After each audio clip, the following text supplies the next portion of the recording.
27వ అధ్యాయం చదువుకున్న మాట ఏమిటి? ఇస్సాకు వృద్ధుడై అతని కన్నులకు మంద దృష్టి కలిగినప్పుడు అతడు తన పెద్ద కుమారుడైన ఏసావుతో నా కుమారుడని అతన్ని పిలిచిన సందర్భాన్ని ఇక్కడ మనము చూస్తున్నాం. ప్రియమైన బిడ్డలారా, ఇస్సాకు వృద్ధుడై అతని కన్నులు మందము కలిగినట్టుగా, దృష్టి కనపడినట్టుగా, ఇస్సాకు అంత పెద్దవాడైనట్టుగా పరిశుద్ధ గ్రంథంలో మనం చూస్తున్నామండి. మరి ఈ రోజున ఏం చేస్తామంటారంటే, పెద్దలైన వారి వయసు మళ్ళీ ఇక చనిపోతాను నేను అనుకున్నప్పుడు పిల్లల్ని పిలిచి వారికి ఉన్నటువంటి ఆస్తిని పంపకాలు చేస్తున్నటువంటి సందర్భాలు కూడా ఈ రోజుల్లో కూడా మనం చూస్తున్నాం.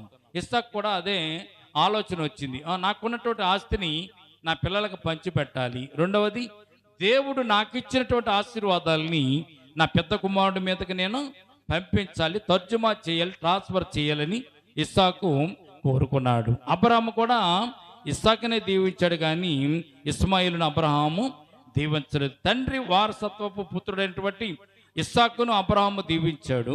ఇస్సాకు ఇప్పుడు ఎవరిని దీవించాలి? తన పెద్ద కుమారుడు, జ్యేష్ఠ కుమారుడు ఏసావును దీవించాలి. ఆ దీవులను పంపించడానికి ఇక్కడ ఇస్సాకు చెప్పినటువంటి ఒక మాటను మనము జ్ఞాపకం చేసుకుందామండి. 2వ వచనం, అప్పుడు ఇస్సాకు, ఇదిగో నేను వృద్ధుడును, నా మరణ దినము నాకు తెలియదు, కాబట్టి నీవు దయచేసి నీ ఆయుధములైన నీ అమ్ముల పొదిని నీ విల్లును తీసుకుని అడవికి పోయి నా కొరకు వేటాడి మాంసమును తిమ్ము.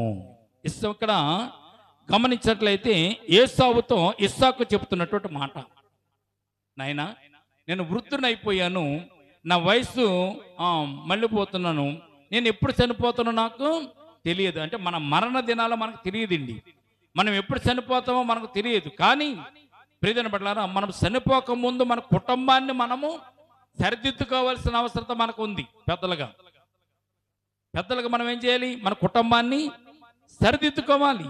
అటు రీతిగా సరిదిద్దుకోకపోతే మనం చనిపోయిన తర్వాత ఉన్నటువంటి పిల్లలు కొట్టుకులాడే పరిస్థితులు వస్తాయి. నిజమేనండి. ఈ రోజున తల్లిదండ్రులు ఆస్తులు పంపకాలు చేయకుండా చనిపోయాడు కూడా ఒకవేళ హఠాత్తుగాను ఇక ఇంట్లో ఉన్న పిల్లలు ఏం చేస్తారు? కొట్టుకులాడతారు. ఆస్తి పంచిపెట్టినా కొట్టుకు చచ్చిపోతారు ఉంటారు. కనుక ఇస్సాకుగా అనుకోలేదు, నా ఆస్తి నేను ఉండగానే ఆశీర్వాదాలు కానీ ఆస్తిని కానీ పంపకాలు చేయాలని ఇస్సాకు కోరుకుని ఏం చేశాడంటే, తన పెద్ద కుమారుడు ఎవరు? ఏసావే. ఏసావుని పిలిచి ఏసావుతో చెప్పాడు, నాయనా నువ్వు విలువజ్జు గలవాడు కనుక, నువ్వు వేటాడే దాంట్లో మంచి నాపీను గలవాడు కనుక నువ్వు వెళ్ళి వేటాడి, అడవికి వెళ్ళి వేటాడి మాంసం తీసుకుని వచ్చి వండి తీసుకున్న దగ్గరికి తీసుకురా, నేను దాన్ని తిని నేను నిన్ను ఆశీర్వదిస్తానని ఏసావుతో ఇస్సాకు గారు, తండ్రి అంటే ఇస్సాకు తెలియజెప్పాడు. ఏసావు ఎవరు? పెద్ద కుమారుడు.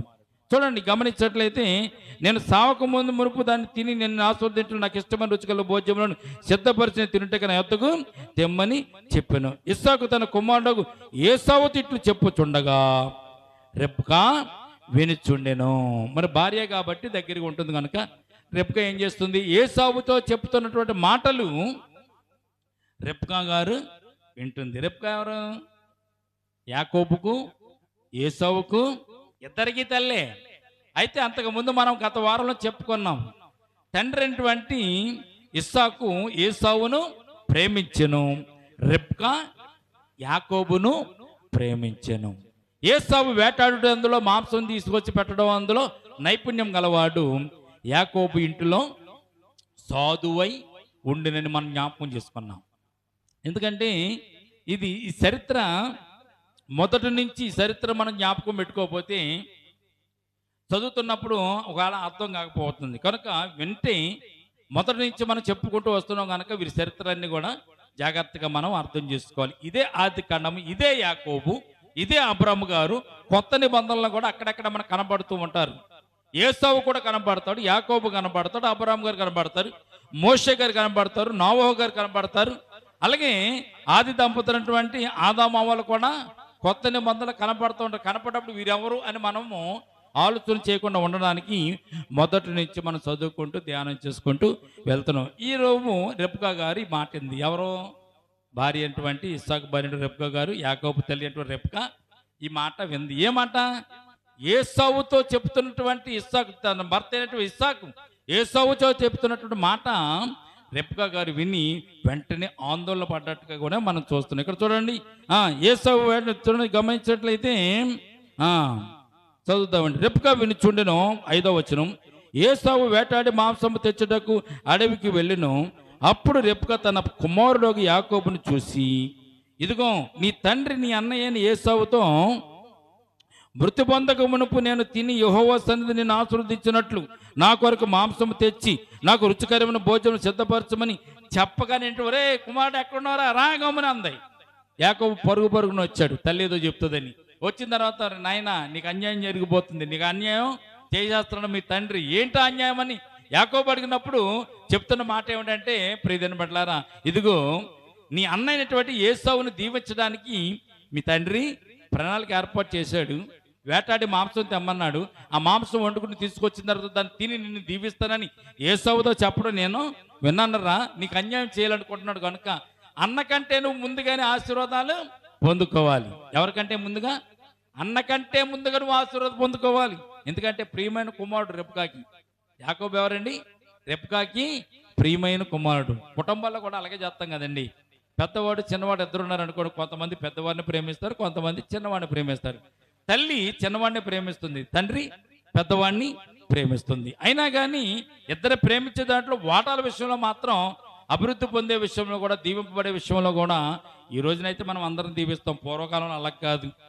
పెద్దవాళ్ళని దీవించేవారు, చిన్నవాడిని వారు వదిలిపెట్టేశారు. కారణం ఏంటంటే దేవుడు ప్రథమ సంతానాన్ని ఇచ్చాడంటే వారసుడు అని ఆ రోజుల్లో ఒక పేరు వారికి ఉండేది. కనుక పెద్దవారిని వారు దీవించేవారు, ఆశీర్వదించేవారు. ఇక్కడ రెప్కాకు ఉన్నటువంటి ప్రణాళిక వెంటనే భర్త పెద్ద కుమారుడు ఏసావుతో చెప్తున్న మాట రెప్కా విని వెంటనే మనసులో ఒక ప్రణాళికను ఏర్పాటు చేసేసుకుంది. గమనించండి ప్రియమైన బిడ్డలారా, మంచి ఆలోచనలు రావడానికి కొద్దిగా టైం పట్టవచ్చు మనకి. అమ్మా, మంచి ఆలోచనలు రావడానికి సమయం పట్టవచ్చు. చెడ్డ ఆలోచనలు రావడానికి సమయం ఎందుకు మనకి? అవి ఊరికనే పుట్టుకొచ్చేస్తూ ఉంటాయి అన్నమాట. వెంటనే ఇక్కడ రెప్కా గారు ఒక ప్రణాళిక ఏర్పాటు చేసేసారు. అదేంటి? పెద్ద కుమారుడు ఏసావుకు దీవులు ఏంటి, చిన్న కుమారుడు కూడా దీవులు కావాలి కదా, ఇద్దరిని దీవిస్తానని చెప్పడమే మానేసి ఏసావుని దీవిస్తారన్నాడు కనుక అలా కాదు, ఆ దీవులన్నీ కూడా నా కుమారుడు చిన్న కుమారుడు యాకోబుకు వచ్చేయాలని ప్రణాళిక అప్పుడే మనసులో ఆలోచించేసుకుని ఏం చేసిందంటే తన కుమారుడితో చెప్తుంది. చూడండి, కాబట్టి నా కుమారుడా, నా మాట విని నేను నీకు ఆజ్ఞాపించినట్లు చేయుము. నీవు మందకు వెళ్ళి 2 మంచి మేకపిల్లను అద్దకు తీసుకునిరా. రుచిగల భోజన పదార్థం చేసి పెట్టదును. నీ తండ్రి మృతి పొందక ముందు అతడు వాటిని తిని నేను ఆశీర్వదించినట్లు నీవు వాటిని నీ తండ్రి వద్దకు తీసుకుని పోవాలని. ఎంత ప్రణాళిక ఇది! ఎవరిని మోసం చేద్దాం అనుకుంది రెప్కా గారు? భర్త అయినటువంటి ఇస్సాకును. ఎవరికి ఆశీర్వాదాలు వెళ్లకుండా ఉండాలనుకుంది? పెద్ద కుమారుడు అయినటువంటి ఏసావుకి వెళ్లకుండా ఉండాలని ఆలోచన చేసింది. అయితే ప్రియమైన బిడ్డలారా, ఇదంతా కూడా మనం అనుకుంటాం మన వల్ల ఇది అయ్యింది అనుకుంటాం. మనం కాదు. దేవుడు ఒక ప్రణాళికాబద్ధంగా మనల్ని నడిపిస్తూ ఉంటాడు. శ్రమలోనైనా, ఆశీర్వాదాలనైనా, దేవుళ్ళతోనైనా, మనకు ఉన్నటువంటి అపవాదులలో కూడా దేవుడు మనలను నడిపిస్తూ ఉంటాడు. ఎందుకంటే మనల్ని విడిచిపెట్టడు. కష్టాలలో ఉన్నామని విడిచిపెట్టడు, ఆశీర్వాదాలు పొందుకున్నామని మనలను విడిచిపెట్టడు. 2 విషయాల్లో కూడా దేవుడు ఎల్లప్పుడూ కంటికి రెప్పలాగా మనలనైనా కాపాడుకుంటూ మనం నడిపిస్తూ ఉంటాడు. ఈ ప్రణాళిక రెప్కా ఏమనుకుందంటే, నేను ఈ ప్రణాళికను ఏర్పాటు చేసుకున్నాను, ఈ ప్రణాళిక నేను నా మనసులో వచ్చిన ప్రణాళిక నేను అమలు చేస్తాను అనుకుంది. ఎవరు? రెప్కా గారు. కానీ ఈ ప్రణాళిక రెప్కా గారిది కాదు. ఎవరిది? దేవుడిదే. ఎంత చేతనంటే ప్రియమైన బిడ్డలారా, దేవుడు ఒక పనిని ఏర్పాటు చేస్తున్నప్పుడు, దేవుడు ఒక పనిని చేయడానికి ఆయన పూనుకున్నప్పుడు సంవత్సరాలు గడిచే కొలిది ఆయన ప్రణాళికనైనా నెరవేర్చుకుంటూ వస్తాడు. ప్రియమైన గమనించండి, ఆయన ప్రణాళిక నెరవేరుతూ ఉంటుంది నీ జీవితంలో. నీ జీవితంలో ప్రణాళిక ఆగిపోదు. నువ్వు తొందరపడవచ్చు, ఒకవేళ నువ్వు కంగారు పడవచ్చు, ఒకవేళ ఇస్తున్నాడు ఇవ్వలేదు, ప్రార్థన చేస్తున్నాడు నాకు దొరకలేదని ఒకవేళ కంగారు పడవచ్చు. కానీ కంగారు పడిన అవసరం లేదు. దేవుడు తన ప్రణాళికను నెరవేర్చుకుంటూ ముందుకు వెళ్తాడు. చూడండి, అప్పుడు ఏమన్నాడు? అందుకు యాకోబు ఆ తల్లి చెప్పిన మాటలు విన్నాడు. విన్న తర్వాత యాకోబు మధ్యలో ఒక ఆలోచన వచ్చింది. అందుకు యాకోబు, నా సహోదరుని ఏసావు రోమములు గలవాడు కదా. అమ్మా నువ్వు చెప్పింది బాగానే ఉంది, నేను వెళ్తాను, 2 మేకపిల్లలు తీసుకొస్తాను, నువ్వు వండుతావు, వంటకం చేస్తావు, మంచి భోజన పదార్థాలు నువ్వు సిద్ధం చేస్తావు, వాటిని తీసుకుని వెళ్ళిన తండ్రి దగ్గరికి వెళ్తాను. వెళితే ఒకవేళ నా తండ్రి నన్ను తడిమి చూస్తే, నా అన్నగారికి ఎటువంటి ఉన్నాయండి, రోమములు గల వెంట్రుకలు కలిగినటువంటి చేతులు, వాడి ఒళ్ళంతా రోమములే ఉంటాయి. ఒకవేళ తండ్రి తడిమాడు అనుకో, మరి నాకు రోమాలు లేవు కదా, నా చేతులు అలాగ ఉంటాయి, నునుపుగా ఉంటాయి, వాటి చేతులు అలాగ ఉంటాయి, రోమములతో ఉంటాయి, తడిమినట్లయితే నేను దొరికిపోతాను కదా అంటున్నాడు ఇక్కడ యాకోబు. నేను నున్నని వాడును కదా, ఒకవేళ నా తండ్రి నన్ను తడిమి చూసును, అప్పుడు నేను అతని దృష్టికి వంచకుడుగా తోచిన ఎడల నా మీదికి శాపమే గాని ఆశీర్వాదము తెచ్చుకొన్నని తల్లితో చెప్తున్నాడు. తల్లమ్మ బతిమాలేస్తుంది, నువ్వు వెళ్ళరా, మేకపిల్లని తీసుకురారా, ఈలోపు మీ అన్నీ వచ్చేస్తాడరా అని కంగారు పెడుతుంది. యాకోబు అంటున్నాను, అమ్మా ఇది తప్పమ్మా, ఇది మోసం అమ్మా, అన్ని చేతులకేమో రోమాలు ఉంటాయి, నా చేతులకేమో నా చేతులు నున్నగా ఉంటాయి, ఒకవేళ తడిమి చూస్తే నా మీద శాపం వస్తుందమ్మా అన్నప్పుడు తల్లి వెంటనే మాట్లాడకుండా ఒక మాట అనేసింది, ఆ శాపము నా మీదకి వచ్చునుగాక. ఏ శాపము? నీ మీదకి ఏదైతే శాపం వస్తుందో నువ్వు భయపడుతున్నావో ఆ శాపము నా మీదకి వస్తుంది, నేను చెప్పినట్టు నువ్వు వెళ్ళి చేయరా అంది. ఎవరితో? యాకోబుతో. అప్పుడు యాకోబు ఏం చేశాడు, వెళ్ళి తల్లి యొద్దకు తీసుకుని వచ్చాడు, 2 మేకపిల్లను తీసుకుని వచ్చాడు. అతని తల్లి అతని తండ్రికి ఇష్టమైన రుచిగల భోజపదాలను సిద్ధపరిచింది. మరియు తన జ్యేష్ఠ కుమారుడు ఏసావునకు సొగసైన వస్త్రములు ఇంట ఉన్నప్పుడు ఉండును గనుక రేపుగా వాటిని తీసి తన చిన్న కుమారుడు యాకోబునకు తొడిగించి ఆ మేకపిల్లల చర్మములతో అతని చేతులను అతని మెడ మీదను నునుపు భాగమును కప్పి తాను సిద్ధపరిచిన రుచిగల భోజ్యములను రొట్టెలను తన కుమారుడికి యాకోబు చేతికి ఇయ్యగా అతడు తన తండ్రి వద్దకు వాటిని తెచ్చాడు. నా తండ్రి అని పిలువగా అతడు, గమనించాలి 18వ వచనం నుంచి మనము జాగ్రత్తగా కదా, నా తండ్రి అని యాకోబు పిలువగా ఏమి నా కుమారుడా నీవు ఎవరవు అని అడిగాడు తండ్రి. తండ్రికి కళ్ళు కనబడడం లేదు. అయితే యాకోబు వచ్చి పిలిచాడు, నా తండ్రి అని పిలిచాడు. పిలిచినప్పుడు తండ్రికి కొద్దిగా స్వరము వినబడుతుంది, కనులు కనబడడం లేదు, స్పర్శ తెలుస్తుంది. అప్పుడు ఎవరు నీవు అని అడిగినప్పుడు ఇక్కడ చూడండి, ఒక మాట చూడండి. అందుకు యాకోబు 19వ వచనం, అందుకు యాకోబు నేను ఏసావునను నీ జ్యేష్ఠ కుమారుడను అని చెప్తున్నాడు. ఏమండి, ఏసావును అను నీ జ్యేష్ఠ కుమారుణ్ణి అని చెప్తున్నాడు యాకోబు. అంటే ఇక్కడ ఏం చేశాడు, తండ్రితో అబద్ధము ఆడాడు. ప్రియమైన బిడ్డలారా, తండ్రి ఏమడిగాడు, ఎవరు నాయనా నీవు అని అడిగాడు. అంటే మొక్కలు గుర్తుపట్టలేకపోతున్నాడు కనుక యాకోబు ఇంట్లోకి వచ్చి తండ్రి అని పిలవగానే ఏసావు పిలిచాడా యాకోబు పిలిచాడా తెలియక నువ్వెవరు అని అడిగినప్పుడు ఇక్కడ యాకోబు అబద్ధం ఆడుతున్నాడు. ఏమని, నీ జ్యేష్ఠ కుమారుడైనటువంటి ఏసావును అను నీ జ్యేష్ఠ కుమారుని చెప్పాడు. నువ్వు నాతో చెప్పిన ప్రకారము చేసి ఉన్నాను, నువ్వు నన్ను దీవించుటగా దయచేసి లేచి కూర్చోండి, నేను వేటాడి తెచ్చిన దానిని తినుము అనేను. ఎక్కడ కూడా అనుమానం రాకుండా యాకోబు ఏం చేస్తాడు, తండ్రితో మాట్లాడుతున్నాడు. ఏమని మాట్లాడుతున్నాడు, నాయనా నువ్వు చెప్పావు కదా, వేట మాంసం తీసుకురామని చెప్పావు కదా, వేటాడి మాంసం తీసుకురామని చెప్పావు కదా, నేను మాంసం తెచ్చి తిని వేటాడి తెచ్చి తిని నువ్వు చెప్పినట్టుగా చేసి తిని, ఇదిగో నువ్వు లేచి తిని నన్ను ఆశీర్వదించు అని చెప్తున్నాను. ఇక్కడ 20వ వచనం చూడండి. అప్పుడు ఇస్సాకు నా కుమారుడా ఇంత శీఘ్రముగా అది నీకు ఎట్లు దొరికినని అడుగుగా. చూడండి, యాకోబుకు అనుమానం ఉంది, కొద్దిగా యాకోబుకి అనుమానం ఉంది. వేటాడి మాంసం తేవాలంటే ఒక పూట పడుతుంది. అయితే పూట సంగతి దేవుడు ఎరుగు, 2 గంటల్లో వంట సిద్ధం అయిపోయింది. 2 గంటల్లో వంట సిద్ధం చేసి తీసుకొచ్చేసి తినమని ఇస్సాకు ముందు యాకోబు పెట్టాడు. పెట్టినప్పుడు యాకోబుకు అనుమానం వచ్చింది, నాయనా ఇంత శీఘ్రముగా నీకు ఎలాగ దొరికింది అని ఇస్సాకు యాకోబును ప్రశ్నిస్తే ఇక్కడ మరొక అబద్ధం ఆడుతున్నాడు. చూడండి ఎంత అబద్ధం అంటే, మనుషులతో అబద్ధం ఆడటం వేరే, యాకోబు అబద్ధం ఎంత ఆశ్చర్యంగా ఉంటుంది. చూడండి ఇక్కడ ఏమన్నారు చూసాను యాకోబు, ఇక్కడ శీఘ్రంగా అయితే నీకు ఎట్లు దొరికిన అడుగుగా అతడు నీ దేవుడైన యెహోవా నా ఎదుటికి దానిని రప్పించడం చేతనే అని చెప్పాను. ఎంత ఆశ్చర్యం అండి.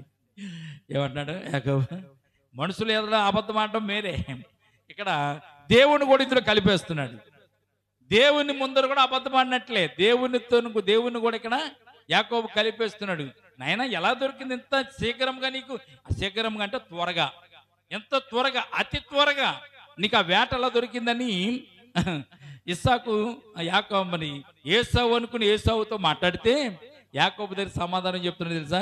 నా వల్ల ఏమవుతుంది తండ్రి, నీ దేవుడైన యెహోవాయే దానిని నా ఎదుటికి అంటే నన్ను సంపు అని అదే వచ్చేసిందంట. ఆశ్చర్యమే కదా. నన్ను సంపు, మీ తండ్రి దగ్గర నన్ను తీసుకెళ్ళు, వంట చేసి మీ తండ్రికి పెట్టు అని అదే అంట. అంటే యాకోబు అనుకోండి, ఇక్కడ ఏసావు దగ్గరికి వచ్చేసినట్టుగా యాకోబు మార్చి ఇక్కడ చెప్తున్నాడు. ప్రియమైన ఆశ్చర్యమే కదా. ప్రియమైన గమనించండి, మనం కూడా అప్పుడప్పుడు అబద్ధాలు ఆడడానికి కారణాలు చూడం. ఇది మంచిదో చెడ్డదో మనము చూడము. తల్లి చెప్పలేదు ఈ మాట. ఎక్కడి నుంచి వచ్చింది వేట అంటే నీ దేవుడని యెహోవా ఇచ్చాడని మాత్రం చెప్పని చెప్పలేదు తల్లి. కానీ యాకోబుకి తండ్రి దగ్గరికి వెళ్ళిన తర్వాత తండ్రి మాట అంటాడని తెలియదు యాకోబుకి. అయినా కానీ ప్రిపేర్డ్గా ఉన్నారు. ఎవరు? రెబ్కాను యాకోబు కూడా ప్రిపేర్డ్గా ఉన్నారు. ఎలాగా? తండ్రి యొక్క దీవులను యాకోబు పొందుకోవాలి, రెబ్కా గారు దాన్ని చూసి సంతోషించాలి. ఈ ప్రణాళికలో వీరున్నారు. వెంటనే ఏమన్నాడు? నీ దేవుడని యెహోవా దాన్ని నా దగ్గరికి తీసుకుని వచ్చాడు, అందుకే దాన్ని వెంటనే సిద్ధం చేసి తీసుకువచ్చానని చెప్తున్నాడు. రప్పించడం చేతనే అని చెప్పిన. అప్పుడు ఇస్సాకు 21వ వచనం చూడండి. అప్పుడు ఇస్సాకు, నా కుమారుడా, నీవు ఏసావు నా కుమారుడువో కావో నేను నిన్ను తడిమి చూసేదను, దగ్గరికి రమ్మని చెప్పాను. ముందే ప్రణాళిక వేసుకున్నారు కదా. యాకోబు ఏమన్నాడు? అమ్మా, ఏసావు ఒంటి మీద రోమాలు ఉంటాయి, నా ఒళ్ళు నున్నగా ఉంటుంది. ఒకవేళ తండ్రి తడిమితే మన నాటకం అంతా బయటపడిపోతుంది, ఎలా చేద్దామమ్మంటే లేదు లేదు అదంతా నేను చూసుకుంటానని చెప్పి ఆలోచన చేసి చేతులకి ఏం చేసిందండి? 2 మేక పిల్లలను కోసి వధించి వంటకం చేసి వండి తర్వాత ఆ చర్మాన్ని చేతుల మీదను మెడ మీదను చాలా ఆశ్చర్యంగా కుట్టేసిందండి. చేతుల మీదను మెడ మీదను షర్ట కుట్టినట్టు కుట్టేసింది అనమాట యాకోబుకి. ఎంత తెలివితేటలు చూడండి. ఎంత తెలివితేటలు అంటే చాలామంది బయట లోకల్లో చెప్తూ ఉంటారు, ఆడవాళ్ళు కడితే గోడలాగాను, మగవాళ్ళు కడితే తడికిలాగా ఉంటుందంట. అబద్ధం అనేది ఆడవాళ్ళు మాట్లాడితే గోడలాగాను, మగవాళ్ళు మాట్లాడితే తడికిలాగాను ఉంటుంది. రెబ్కా గారికి ఉన్న ఆలోచన ఏంటి? ఒకవేళ తడిమడు అనుకోరా మీ నాన్న, అదంతా నేను చూసుకుంటానని చెప్పింది. వెంటనే చేతులకు మేకల చర్మాన్ని కప్పేసిందండి. కప్పేసినప్పుడు జరిగిన సంభవం చూడండి. యాకోబు తన తండ్రిని ఇస్సాకు దగ్గరికి వచ్చినప్పుడు అతను తడిమి చూసి, స్వరము యాకోబు స్వరమే గాని చేతులు ఏసావు చేతులే అని అనుమానం వచ్చింది. కానీ అనుమానాన్ని రాకుండా ఇలా ఏం చేశారు? గుడ్డోని మోసం చేశారండి. ఎందుకని? ఇస్సాకు ఎటువంటి వాడండి? ఇప్పుడు గుడ్డివాడు, కళ్ళు కనపడడం లేదు. కళ్ళు కనపడిన వ్యక్తిని మోసం చేసి వీళ్ళు ఏం చేశారండి? భోజనాలు పట్టుకెళ్ళాడు, వంటలు పట్టుకెళ్ళాడు. తడమాలను చూసినప్పుడు చేతులకి మేక చర్మం కూడా కప్పేసింది, మెడ మీద కూడా మేక చర్మం కప్పేసింది. కప్పేసిన తర్వాత ఇస్సాకు స్వరము యాకోబుదే గాని చేతులు మాత్రము ఏసావు అని నిర్ధారణకు వచ్చేసాడు. ఏం చేస్తాడు మరి? ఎంత మోసం చేస్తుంటే ఏం చేస్తాడు? కనుక ప్రియదనబడ్డారా, ఇక్కడ గమనించినట్లయితే ఇక్కడ ఇస్సాకు అతన్ని గుర్తుపట్టలేక అతనిని దీవించి 24వ వచనం చూడండి. ఏసావు నా కుమారుడు నీవేనా అని రెండవసారి యాకోబుని అడిగాడు. ప్రియదనబడ్డారా, యాకోబుని అడిగాడు ఏమని? ఏసావు అనే కుమారుడు నీవేనా అని అడుగుగా ఏసావు అంటున్నాడు, యాకోబు నేనే అని. అంటే ఎన్నిసార్లు?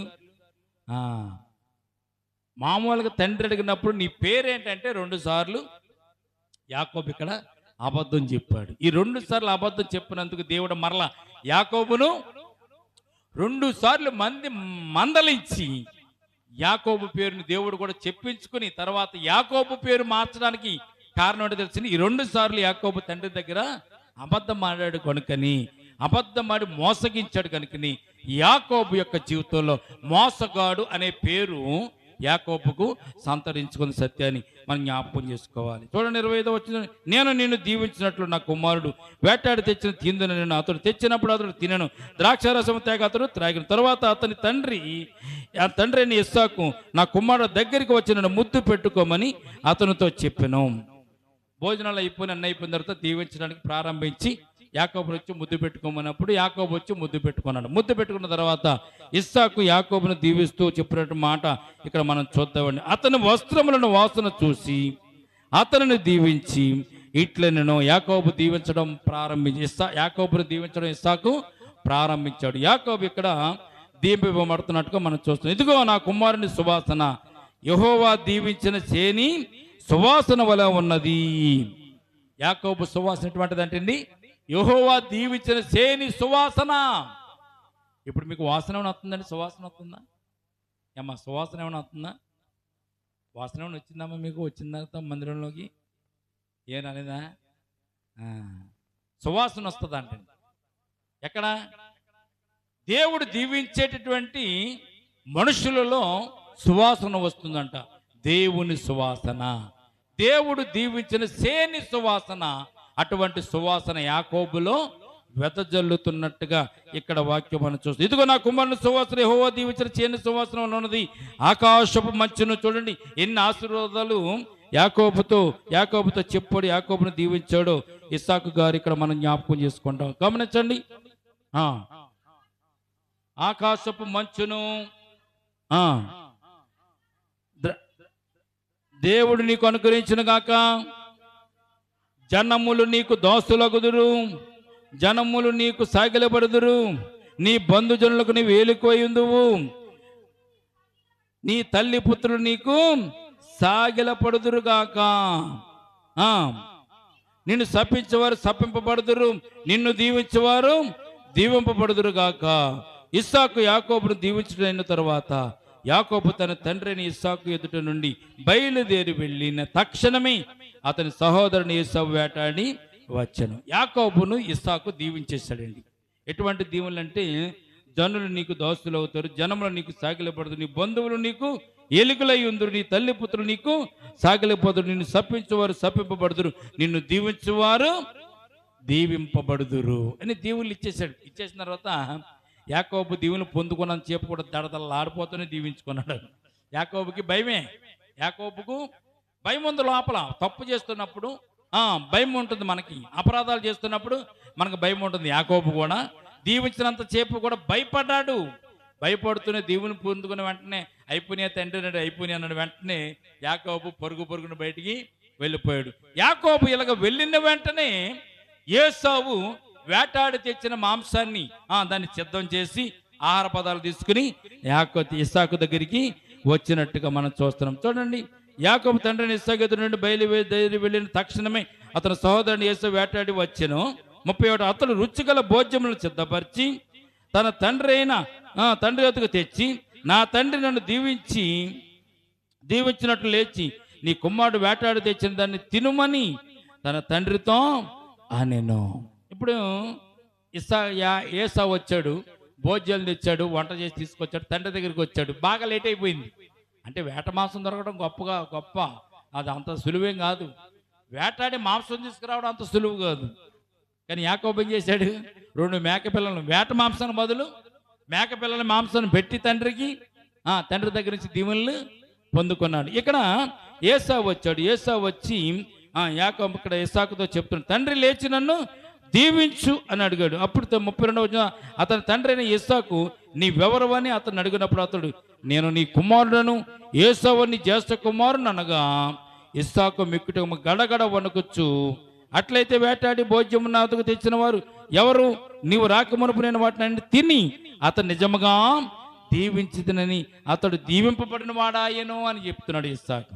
మరి అదేంటారు, ఇందాక తిన్నదెవరిది అంటే అప్పుడు ఏసావుకి అర్థమైపోయింది, నన్ను చిక్కుడుగాయల కూర ఇచ్చి జ్యేష్ఠత్వకును ఆ రోజున అక్రమంగా పొందుకున్నాడు.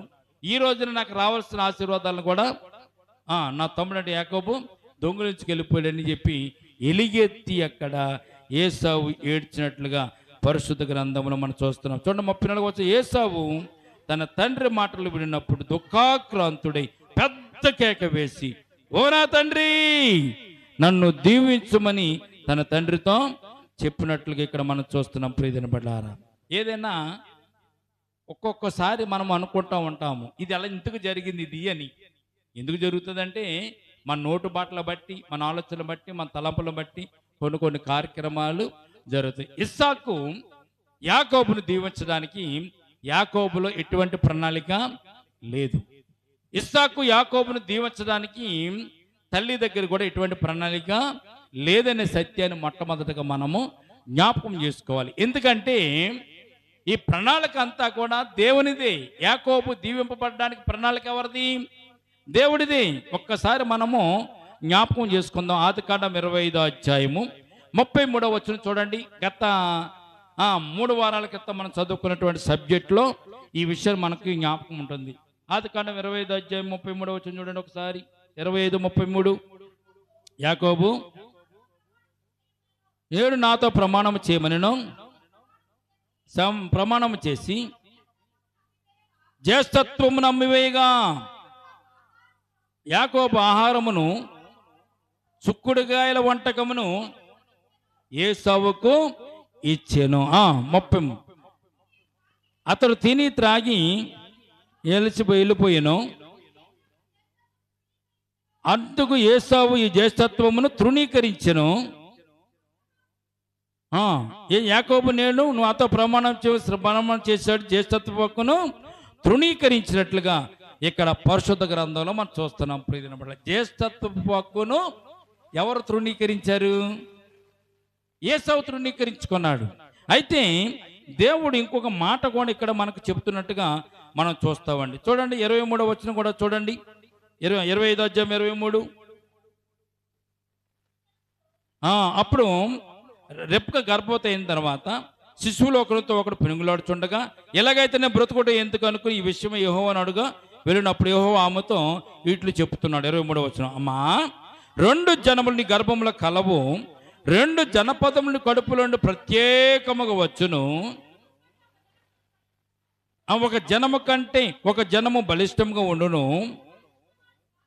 జాగ్రత్తగా ఆలకించాడు. పెద్దవాడు చిన్నవానికి దాసుడై ఉంటాడు. తండ్రి ఏమని దీవిచ్చాడు? నీ నీ పుత్రులందరూ, నీ సహోదరులందరూ కూడా నీకు దాసులు అవుతారా. వీరందరూ కూడా నీకు దాసులు అవుతారు. దాసులు అవుతారు. నువ్వు గొప్పవాడు అవుతావు, నువ్వు దీవింపబడతావు. పెద్దవాడు చిన్నవానికి దాసుడవుతాడు. ఎవరిది ప్రణాళిక? ఎవరిది ప్రవచనం? దేవుడు తల్లి గర్భంలో ఇద్దరు ఉండగానే, ఏసావు యాకోబులు ఇద్దరు కూడా తల్లి గర్భంలో ఉండగానే దేవుడు పెద్దవాడిని చిన్నవానికి దాసుడిని చేశాడు. అంటే అర్థం ఏంటి? పెద్దవాడు తనకున్నటువంటి జ్యేష్ఠత్వ హక్కును వదిలివేసుకుంటాడు, చిన్నవాడు దానిని కొనుక్కుంటాడు అనే కదా అర్థం. జ్యేష్ఠత్వ హక్కును తృణీకరించినటువంటి రోమా రాసిన పత్రిక 9వ అధ్యాయం 10వ వచనం చదువుతాండి ఒకసారి. రోమిల్ రాసిన పత్రిక 9వ అధ్యాయము 10వ వచనం చూడండి ఒకసారి. రోమిల్ రాసిన పత్రిక 9వ అధ్యాయము 10వ వచనం చూస్తే కొత్త నిబంధనలో మనకు దేవుడు రాయించిన ప్రణాళిక ఇది. దేవుని ప్రణాళిక ఇది. యాకోబు చేయాలని చేయడం కాదు కానీ, రెబ్కా కూడా చేయాలని చేయడం కాదు కానీ, ఇది మోసగించడాలు అనేటువంటి సందర్భాన్ని పక్కన పెడితే మొట్టమొదటిగా దేవుని ప్రణాళిక అనుగుణంగా ఎంత దేవుడు ఎలాగ నడిపించాడో ఒక్కసారి మనము ఆలోచన చేస్తే మనకు ఆశ్చర్యంగా ఉంటుంది. ప్రియదినబడ దేవుని ప్రణాళిక. రోమిల్ రాసిన పత్రిక 9వ అధ్యాయం 10వ వచనం. అంతేకాదు, రెబ్కా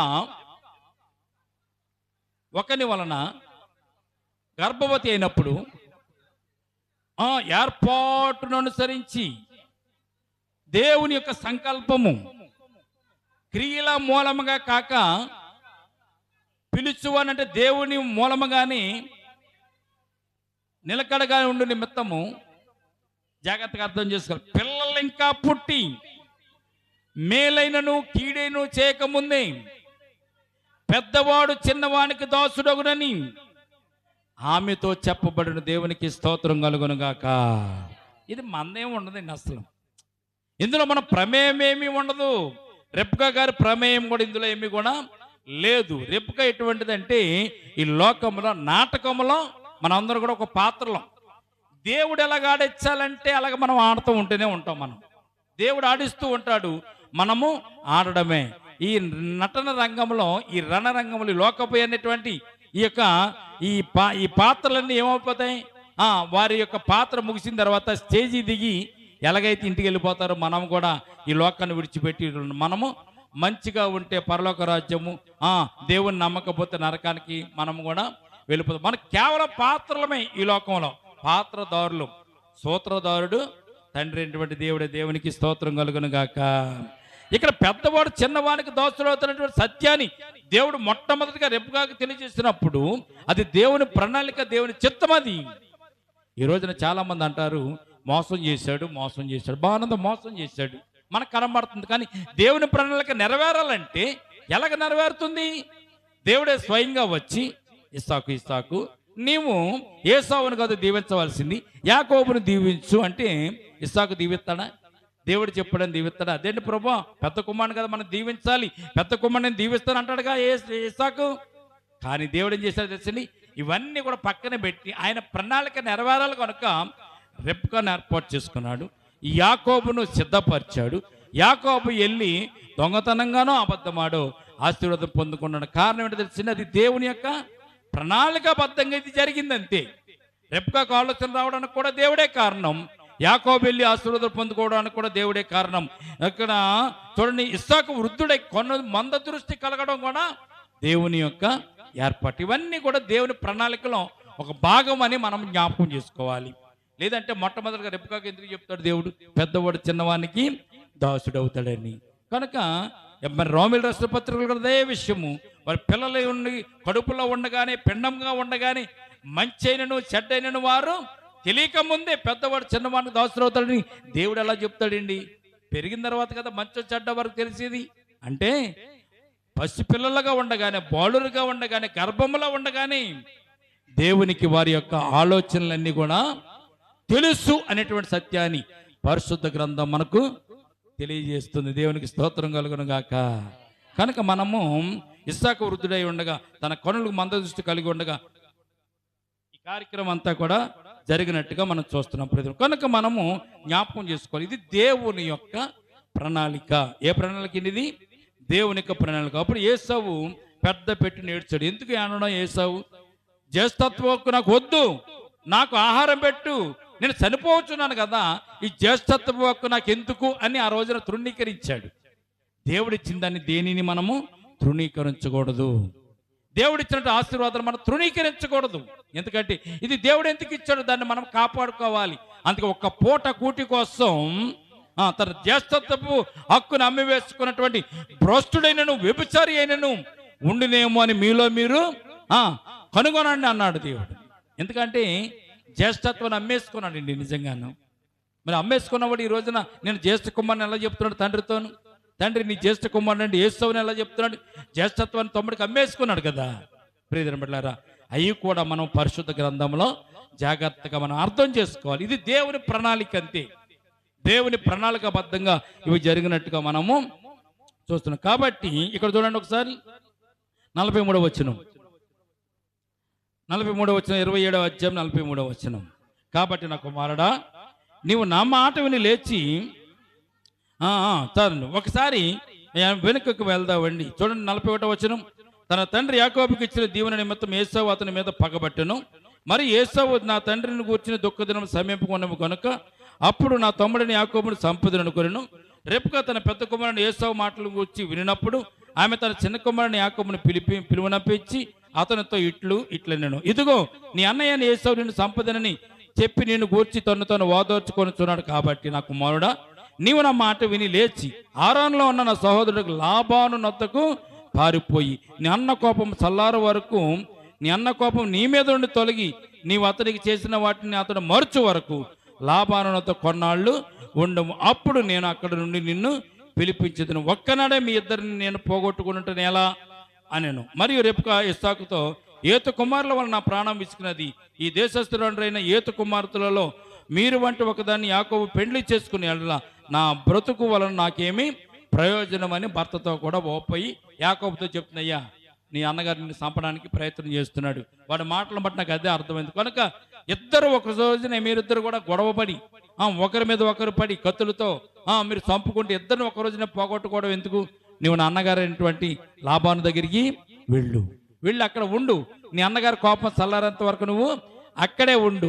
అక్కడి నుంచి మరలా నేను నిన్ను పిలిపించదునని యాకోబును తన అన్నగారైనటువంటి లాబాను దగ్గరికి యాకోబును పంపించి వేసినట్టు సందర్భాన్ని మనం జ్ఞాపకం చేసుకుంటాం. కనుక ఇది దేవుని యొక్క ప్రణాళికను మొట్టమొదటిగా జ్ఞాపకం చేసుకోవాలి. రెండవ విషయం, మోసం చేసిన, దగా చేసిన అబ్రాహామును దీవించిన దేవుడు, ఇస్సాకును దీవించిన దేవుడు, ఆ ఇస్సాకు యొక్క ఆశీర్వాదాలు యాకోబు మీదకు వచ్చినాయి కనుక యాకోబును కూడా దీవించుకుంటూ దేవుడు యాకోబును ఆశీర్వదించాడు. దేవునికి స్తోత్రం కలుగునుగాక.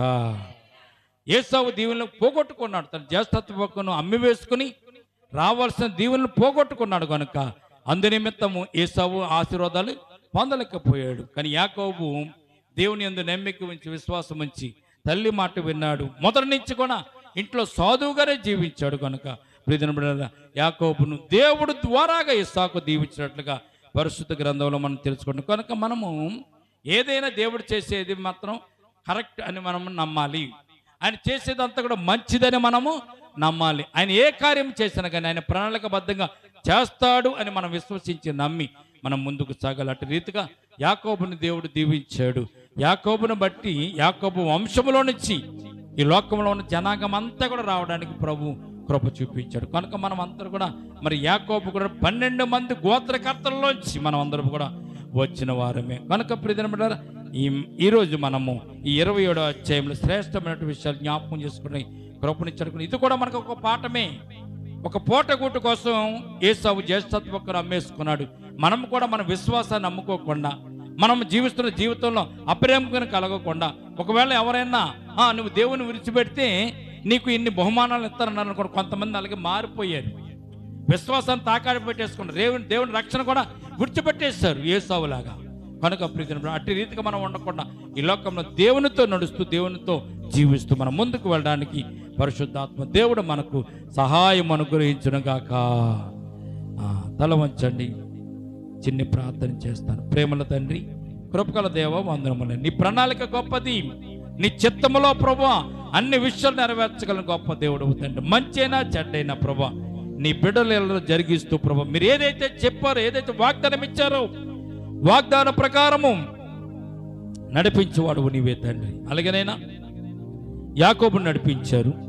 ఏసావును ప్రభునైనా మొట్టమొదటిగానే గర్భములో ఉండగానే చెప్పారు తండ్రి, నైనా పెద్దవాడు చిన్నవానికి దోసుడవుతాడని. నిజమే తండ్రి.